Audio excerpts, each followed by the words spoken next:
Somebody said, I'm disappointed that one of your options to reply admits to lies and scare tactics. I need Democrats to be better than that. I like getting messages so I am exposed to candidates, but it seems like you spend so much time and money sending text messages that I wonder how much is being spent on more local marketing and campaigning where I feel more meaningful conversations can be had. Sending me nearly daily messages that Trump just defunded public broadcasting when it actually happened some time ago makes you appear to be lying/exaggerating. NPR listeners are more edified.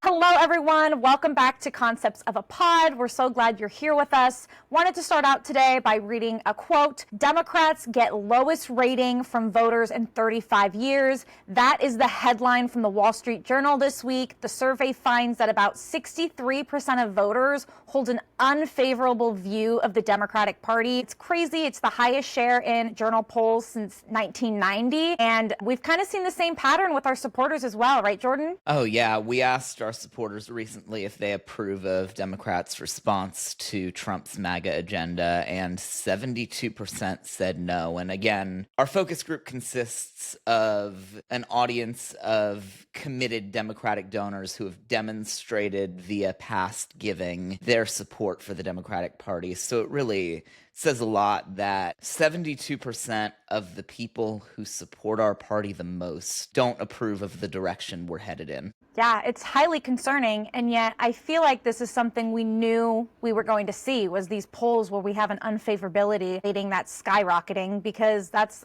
a lot of the feedback we've been getting since the 2024 election. Oh, yeah, and I've seen it firsthand, too. As a grassroots organizer in the Democratic space, it's been difficult to find things to galvanize people around because it's just even personally uninspiring when our leaders aren't showing up for us and we're doing all this work to support and build an infrastructure for them. Yeah, definitely. And that has a lot to do with what we're seeing with all these fundraising texts coming from not just the Democrats, but also PACs. Yeah, and I mean, I think it was best summed up by one of our supporters who, in that question we asked about approval of Democrats' response to Trump's agenda, someone said, not sure what the response is. It appears to be constantly asking for money. And I understand the frustration, especially because, I mean, I get 10, 20, 30 texts in a week from various Democratic groups. And important to note that all of those texts are from different Democratic groups, some of whom are doing really good work. Some of them are candidates. And I mean, unfortunately, some of them are straight scammers trying to fleece your pockets for their own gain. And you can usually spot those with that fake 5X match. But it's interesting that this comes up now when, I mean, really, Democrats aren't leaving us much else to talk about. But it's an issue we've been discussing for a long time and is actually why we started New Digital Now in the first place. As organizers in this space, we know that texting supporters like you is so critical to making sure we can get in touch with you, given how hard it is to break through in this media environment. But at the same time, you deserve better than a lot of the stuff I'm seeing in my inbox. Yeah, definitely. I have a background doing political text messaging with an organization. We did like nonpartisan and advocacy campaigns, texting folks to mainly take action, so volunteering, registering to vote, and then finding out information about when their nearest election day was. And so I have a pretty distinct idea of how it all works. One second.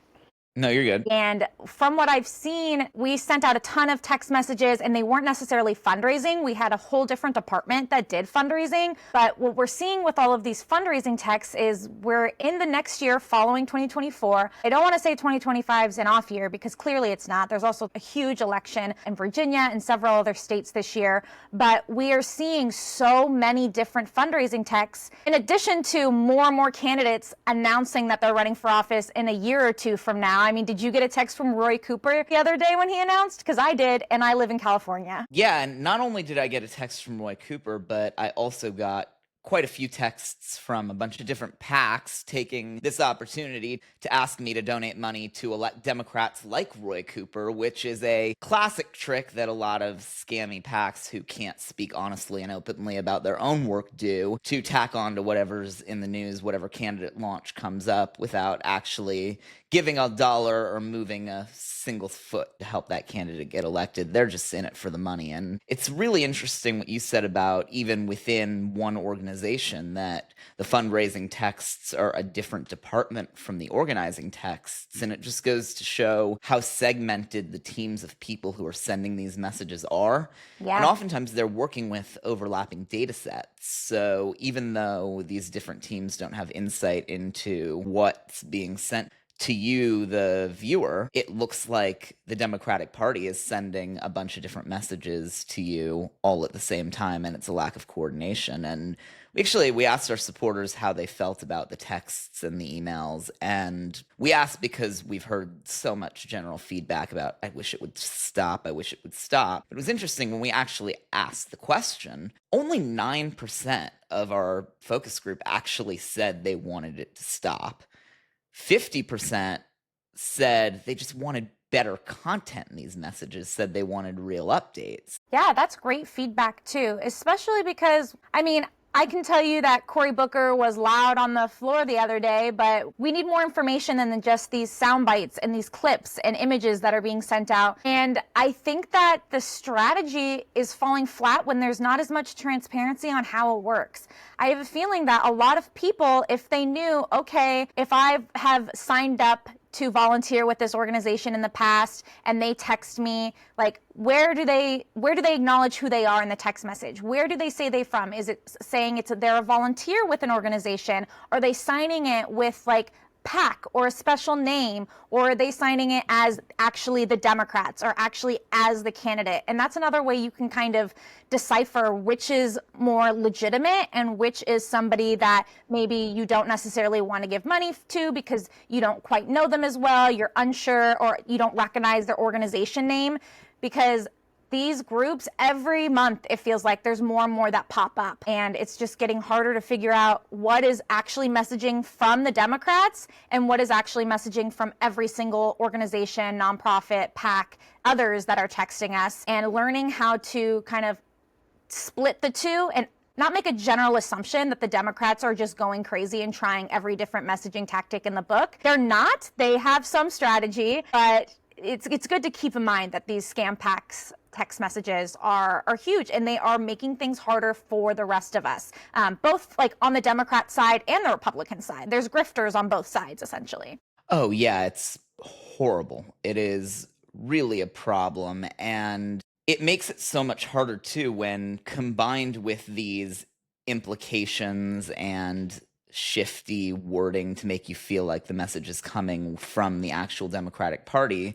You have lies about big donors matching your donation, which easy to believe because the Democratic Party has big donors too. And you also have a lot of scare tactics that range from anything from if you don't respond, you'll be registered as a Republican, to if you don't donate, democracy will collapse, or whatever the heck they're going to say next. Yeah, I also saw a supporter say that it says, you haven't donated, you haven't contributed yet, but they have. And so it's hard to figure out, okay, you need to look, maybe you did submit a donation on an Act Blue page. Is it the same organization? Is it a different organization? They make it so hard for you to figure it out because they don't want you to know that they're not actually the Democratic Party. They're not the DNC. That's their way of kind of funneling money in. And we try pretty hard to make sure that we're transparent with where our money goes and our fundraising, just because we're working on combating these kind of archaic digital media strategies that maybe they were pretty successful in 2022. We saw a national blue wave and we elected a lot of great senators and we made a huge difference, but That was 3 years ago. And by the time 2026 comes around, that's 3 years ago. And in digital media, that's a lifetime. Yeah.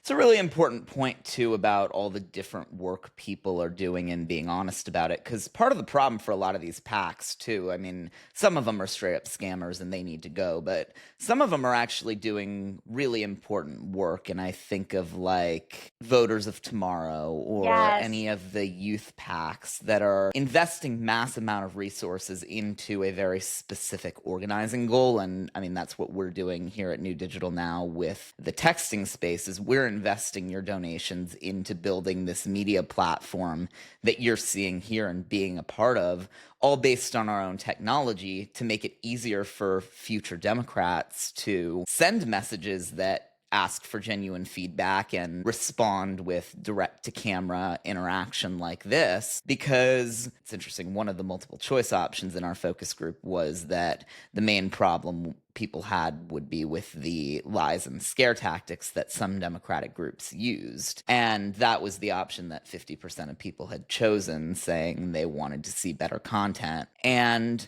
somebody said, I'm disappointed that one of your options to reply admits to lies and scare tactics. I need Democrats to be better than that. I like getting messages so I am exposed to candidates, but when asking me to complete a survey or poll, don't ask for money every time. Your system should know two things: how many texts each number receives daily, and how long it has been since a particular phone number has contributed. It seems like you spend so much time and money sending text messages that I wonder how much is being spent on more local marketing and campaigning, where I feel more meaningful conversations can be had. Sending me nearly daily messages that Trump just defunded public broadcasting when it actually happened some time ago makes you appear to be lying/exaggerating. NPR listeners are more edified. Yeah. Yeah. So I just want to take a minute to respond to that one as the person on our team who sends our text messages, which I'm not sending multiple per day. I text the audience at most once a day. And that is to collect the most accurate data and to be able to track over time how people feel on a day-to-day basis, which tracking data is incredibly valuable data. So even if you don't donate, just by responding to the survey, even every day, you're helping us keep track of the pulse of Democratic opinion, which is so valuable as we build the future. And I wish we could tell how many other people were sending people how many different texts, but I think it's just interesting to see. And I also wonder how many people think that all of the messages are coming from the same place, because I certainly don't have time to be sending everyone 30 texts a day.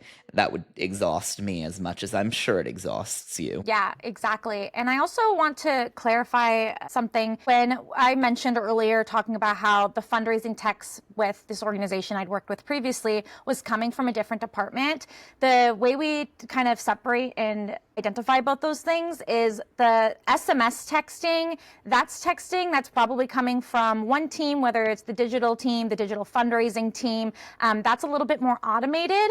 And then when you get text messages about registering to vote or things that aren't necessarily a fundraising ask, but they're more of a call to action, those are often sent by volunteers. So when you have all of these different text messages going out, some are done by actual volunteers. Like my volunteers at that organization were incredible. A lot of them were retired and older, helping out in their free time to text young voters.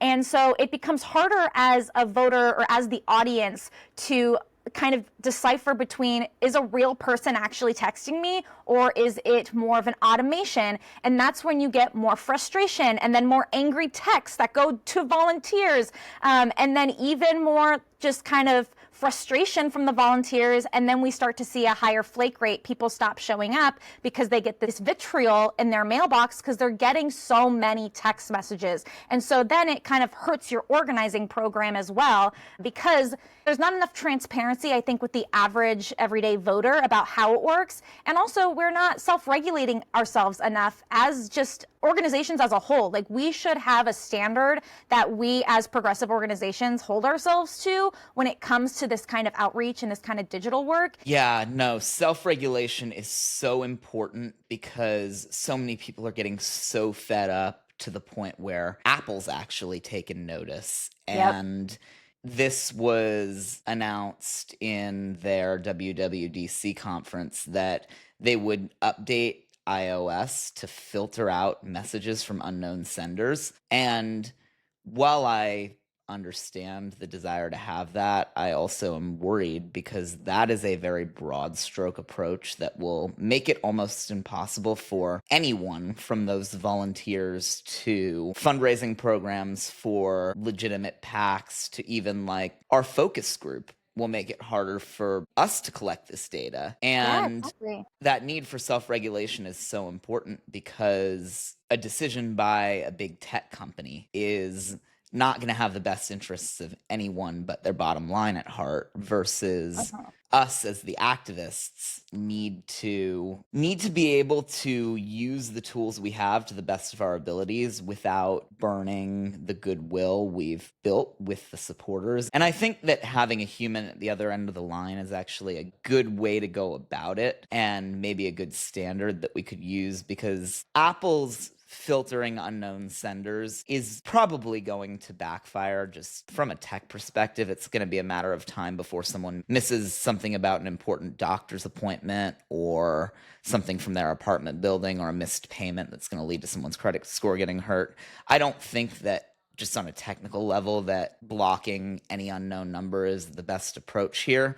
And I'm sure what'll end up happening is they'll build some sort of AI to determine what's legitimate and what's not. And that's going to make it even more important for us as activists, as organizers, to start to clean up our act so that these AI systems don't filter all of our messages with that same broad brush and assume they're Yeah. all bad. Because if the AI pattern recognition algorithm discovers that our messages that are legitimate and well-meaningly reaching out to supporters like you get lumped in with some of the worst of the worst of the scams, then we just don't have grassroots fundraising anymore and the billionaires win, which, I mean, that's pretty good for Apple, but Yeah.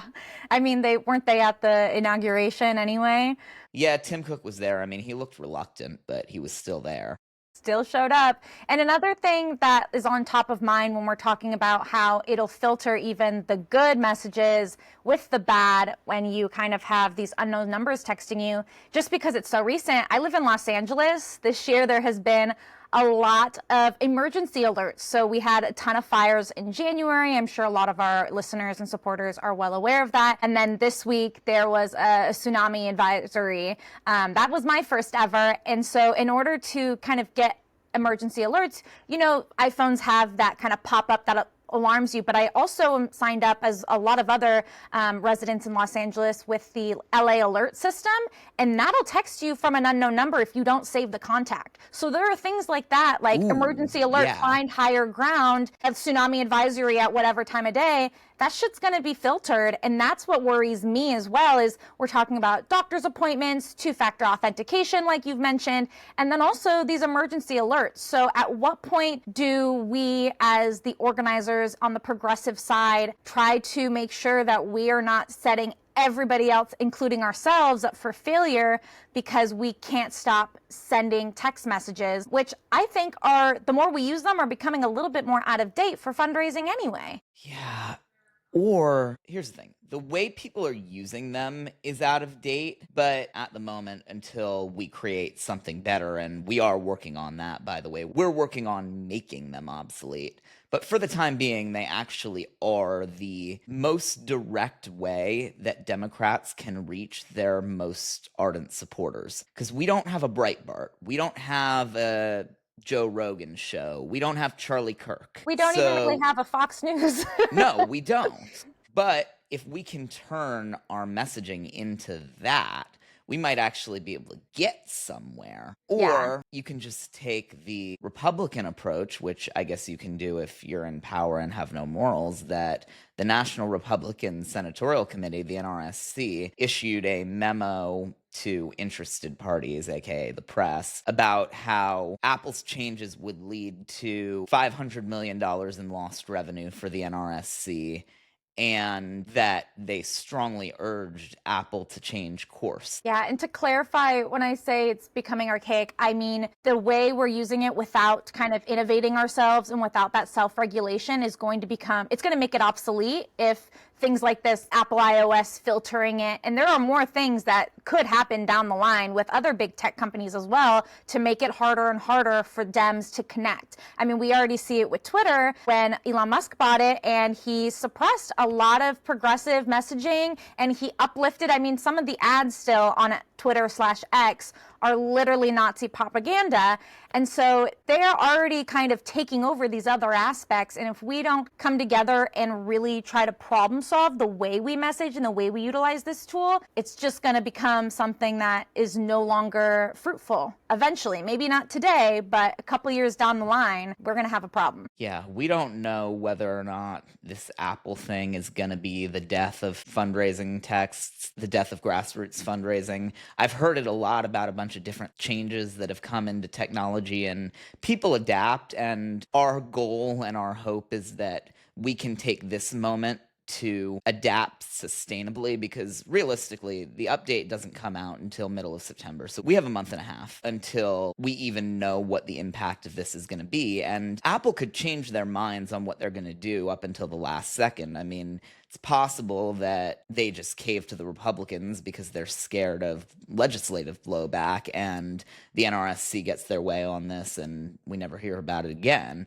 It's also possible that they introduce the update in Gen 1. Someone has a major problem missing a really important update and they have to quietly walk it back for fear of getting sued because someone missed an important message. Also, for our viewers who may not be aware of what the NRSC is, could you just quickly give them the rundown on that? For anyone who doesn't know, the NRSC is the National Republican Senatorial Committee. It's like all of the Republicans in Senate leadership banding together and their organization to elect more Republicans to the Senate. So point being, especially with Republicans in power, they have a lot of power and they're using it to strong arm Apple, but we'll see what happens there. In the meantime, it's just so important for us to make sure that we can show the tech leadership and our viewers that at least someone in the political ecosystem is paying attention to the problems with this system, because if Apple's moves here don't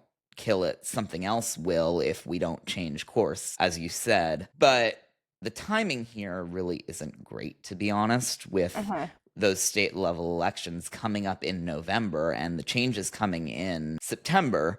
And for that, I actually want to bring in our executive director, Shayna, who's going to be working on the ground, who's going to tell us a little more about some of the implications of this to those field organizers who you mentioned earlier. Hey, Shayna, how's it going? I am doing well. I just came out from literally being in the field knocking doors. How are you doing? Pretty good, pretty good. Just talking about, I don't know if you saw the news that's been buzzing around about the potential changes Apple is making to how text messages are received, filtering out unknown senders, and the Republicans now trying to pressure them to reverse course. But just wanted to get your thoughts as an organizer with those changes coming to iPhones less than a month and a half before an important election day, and what could happen there. Yeah, I have a lot of thoughts on that. Like a lot of thoughts. So on one hand, I get it. People don't want to receive spam text messages. They don't want their phone number out there. But on the other hand, how are they going to get information? And I think that an important part of just the way that things have been evolving in the political world, in the political community, is that a phone number, a cell phone number, is no longer a private piece of information. That is something that's just in developing, I guess not even just in the political community, but also just in the world, is that it is so easy to share phone numbers. It is so easy to find someone's phone number. It's not as private of a piece of information as you think anymore. Now, we can go into a whole discussion about whether it's, people's rights to be able to access those phone numbers. That's something I think that we will eventually see in the courts in the next couple of years. But I also think it's really funny because I wonder, do you happen to know if Republicans were pushing for Apple to do this? And then now they're upset that it's going to, ruin whatever they're doing?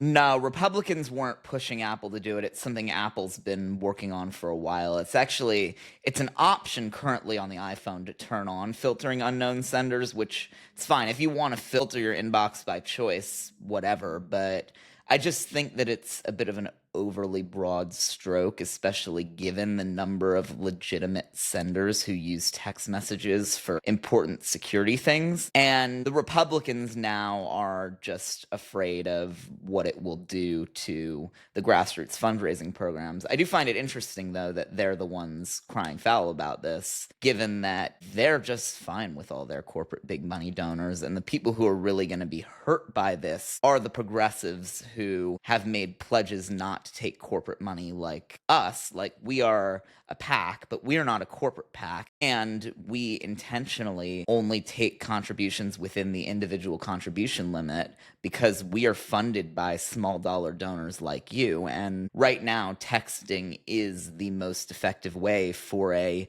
new organization like us to reach out to you, because until we have the presence in the media or the organic social media following that unfortunately only these days seems to come with being radical and calling for everything to be burned down, it is really hard for common sense to break through in a media environment incentivized by inflammatory divisiveness.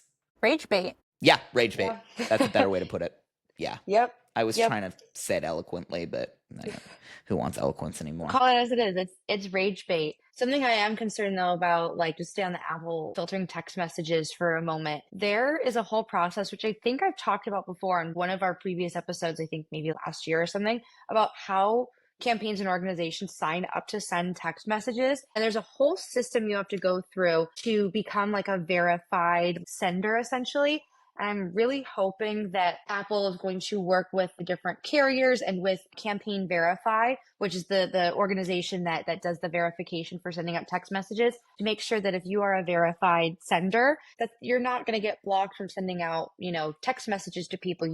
That's a service that campaigns and organizations pay for. And then they also pay a lot of the times for a texting service to help send out mass text messages. So I'm hoping that Apple is willing to talk with people, but we'll see. I don't know. I don't know. Apple seems to be one of the few decent companies right now. Question mark, big asterisk. I don't know, but I'm hoping that they're willing to talk with other companies. Yeah, Campaign Verify is actually a really great idea. And on the off chance anyone who works within Apple at all, anywhere, who has any kind of influence over this, wants to get on the phone and have a conversation about it, I would love to tell you all about how political texting works and how we can tune that AI filter to make sure that we block out the illegitimate stuff without blocking the legitimate stuff. If you talk to someone who actually knows the ecosystem inside and out, it's probably a lot easier to do. But unfortunately, as with a lot of these broad stroke regulations, we've seen it previously with the way Gmail and Yahoo changed email verification and screwed over a bunch of brand new campaigns that didn't have the resources to keep up with those marketing trends that are gate kept. Mm-hmm. Unfortunately, when these decisions are made by people who don't know the space, the grassroots organizers who are doing this important work get left in the dust, especially at a time when it's harder than ever to break through in the media itself, given big media companies are afraid of Trump. CBS just handed Trump $16 million and then cut off their most popular late night show to kiss the ring. And God bless Trey Parker and Matt Stone for their response to that after they secured the bag, because we all needed that South Park episode. Oh my That's for God. sure. The South Park episode, someone showed me part of it at a bar one night, and I was like, we need to watch this another time. I don't think I'm allowed to scream in the middle of the bar.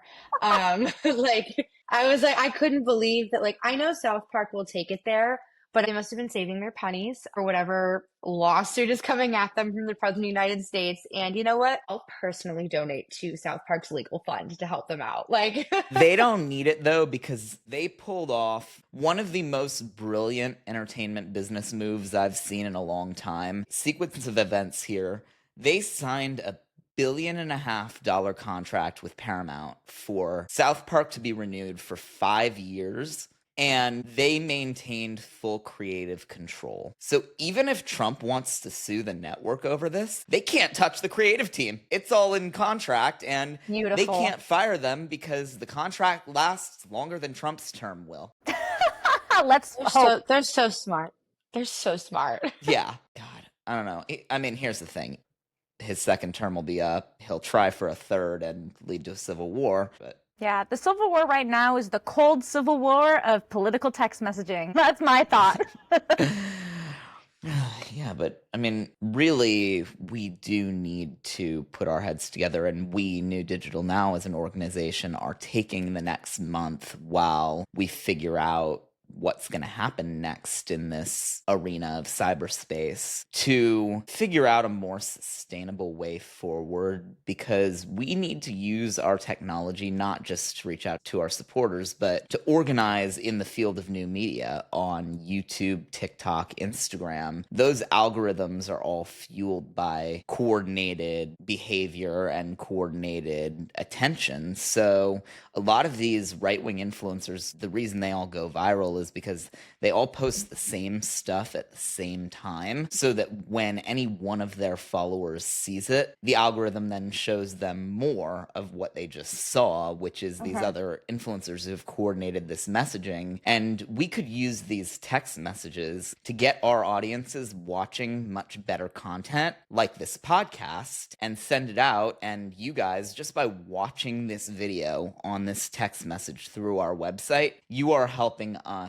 fight back against the right-wing media on YouTube and in that new media ecosystem, because it's the only way to fight that algorithmic censorship. Yeah, and just to quickly pipe in, I mean, the whole reason that I'm able to be a part of this team and help contribute to this work is because of the supporter donations and because folks want to see us grow and to continue to work. I mentioned this in a previous pod, but I was laid off because there was no money coming into a couple of progressive organizations that I was working for. And so it's really great to be able to be a part of something where the money that you're putting into this directly goes to the actual work. It's going to producing the podcast and making sure that we're creating the systems to accurately collect your feedback and your responses so that we can continue to reflect the actual Democratic base. And I'm really excited to continue to grow, even though we've had this roadblock of let's see what happens in September with political text messaging. Being able to be a part of something that is going around the status quo and trying to figure out ways to improve it before it's too late to even begin to start to improve something is really exciting and really amazing. So thank you all for the support. Yeah, thank you all so much. And it means so much, too, to be able to put our names and faces to this, because I imagine as a supporter, it must be so frustrating to hear after all the money you've given to God knows how many organizations, how many more don't have the money to support their staffs to grow and to break through in the media. And it all just speaks to the importance of having these progressive media channels that we can invest in and build as a platform to then grow and launch these candidates and grassroots organizations that are truly doing the important work. And I know there are a couple other organizations in the space too that I want to give a nod to that are doing some of the new media work. First, I don't know if you guys follow Midas Touch. I know a lot of our supporters have asked us to go on their show, actually, and they've done a really good job of just pointing out the absurdity of Trump for what it is in a way that few other people have. Also, I've seen their podcast has blown up, right? Yeah.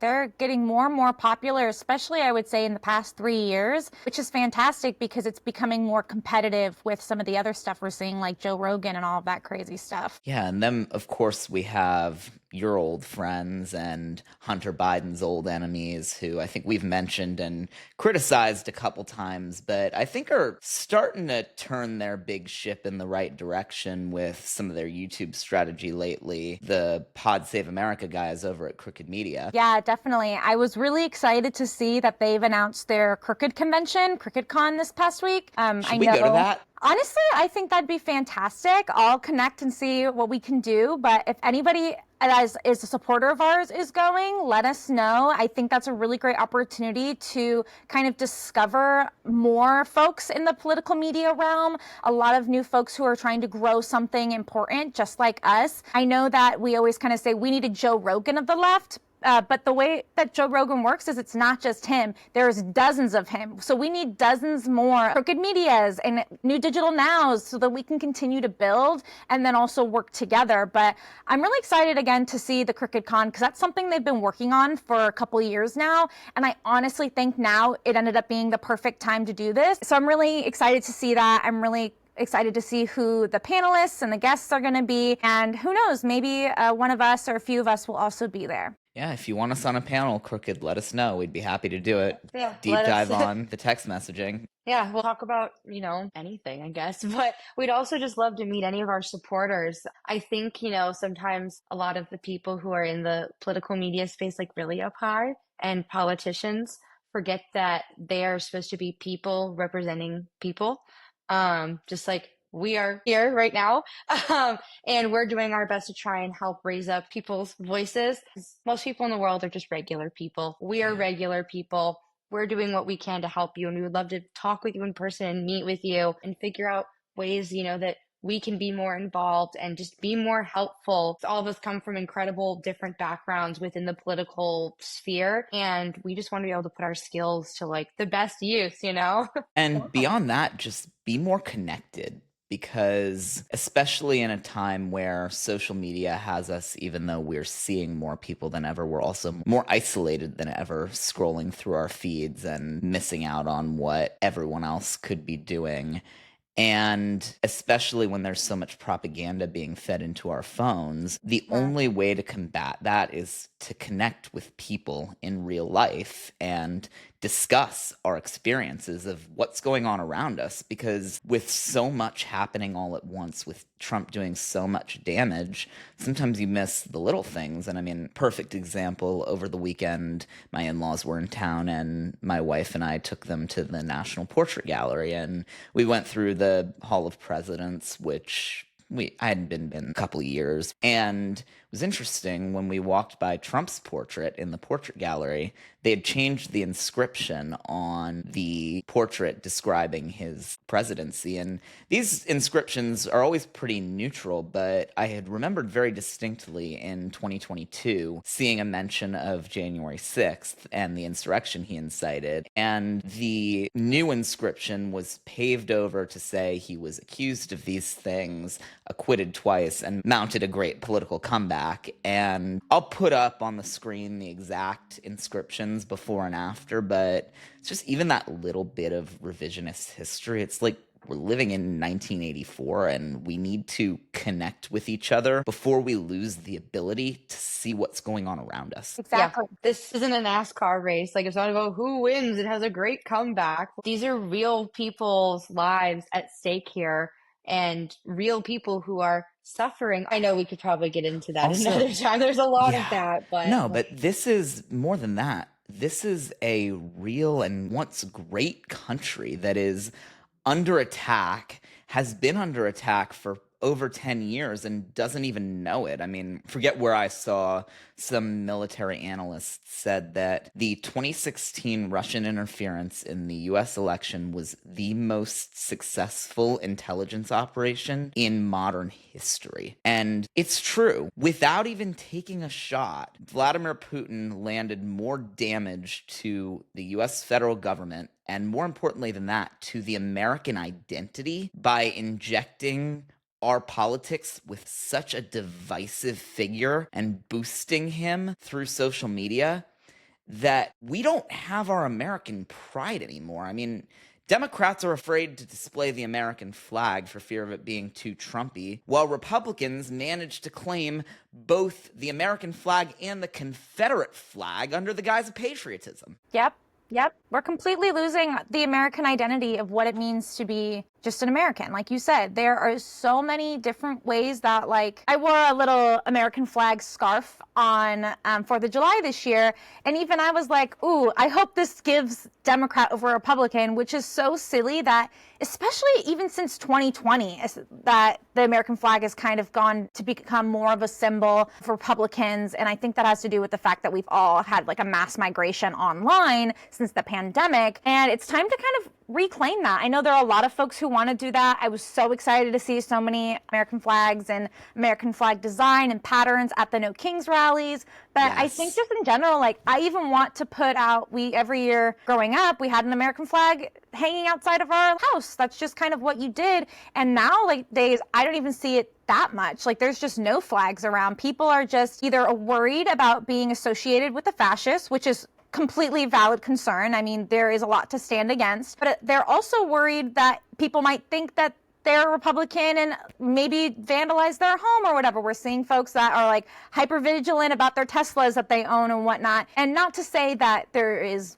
violence or anything like that, but these are thoughts that go through people's heads. And I think there's just a lot of internalized fear. And I think there's way more fear than necessarily we all acknowledge or say out loud, just kind of as a democratic demographic as a whole. And it's time to kind of overcome that and stop letting them scare us away from the American culture of coming together, being a melting pot, being proud of who we are, and fighting for literally life, liberty, and the pursuit of happiness. That is what we fight for and what we stand for. And that is not the Trump administration. Yeah, and it's interesting you brought up 2020 because that really is where a lot of it stems from. And I think a lot of people on the left chose to abdicate the American flag, take a kneel at the anthem, for example, which, by the way, taking a kneel at the anthem is not throwing away the American flag. It is making a very American statement about the American flag.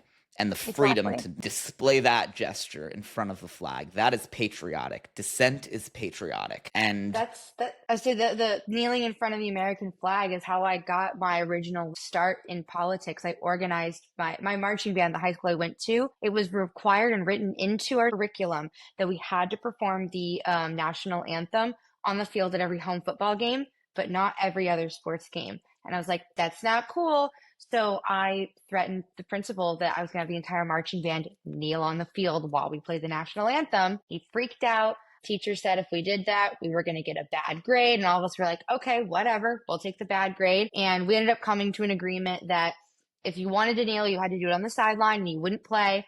But there's a really cool picture of me and a whole bunch of my bandmates in our marching band uniforms kneeling on the sidelines while people above us put a big American flag over us. But the funny thing is they were breaking flag code because they were holding it sideways and they were protesting us protesting playing the national anthem. And they were the ones who were actually being disrespectful to a flag. One of my favorite photos ever, but that was my first time getting involved in like just being political, was actually kneeling while playing the national anthem at my school. And then people behind us protesting us held an American flag wrong. I'll see if I can find the picture. It's a great photo. I love that. And I think what is really great to pull from that personal story too is that there are so many galvanizing moments that you wouldn't even think that, Colin Kaepernick taking a knee at a San Francisco 49ers game I think that's who he was playing for at the time. yes. Yeah. Would affect you all the way. You're from Iowa. I assume that's where you were at the Yeah, time. from Iowa, and I don't really care about football. And then it still got to me. It got to me. And that's what brings me a lot of hope sometimes on the hard days when we do this work, is that there are so many more galvanizing moments to come. Not to say we need to sit and wait for more people to be, not necessarily radicalized, but inspired to get into learning about politics or taking a stand and using their voice, that it just brings a lot of hope, because you were a high schooler and there are so many other high schoolers right now, Gen Alpha, a lot of them who, like, especially the young girls I've been speaking to, they really want to get involved. They want to stand up in their red communities, and their galvanizing moment was the 2024 election and literally everything since then. So it's really cool on the hard days knowing there are people like Shayna having that moment right now who are doing things, standing up for their whether it's their high school, whether it's their sports team or whatever. There's always small sparks starting every day. Yeah, and thanks to our incredible community of supporters who have given us the feedback to build this platform, we will be here for both the current and future generations of political activists to take that first step to submit their comment and their thoughts and feelings to a platform where it will actually matter. And then from there to grow this media apparatus, to join us on the podcast, to start their own podcasts on our platform and raise money for their own cause that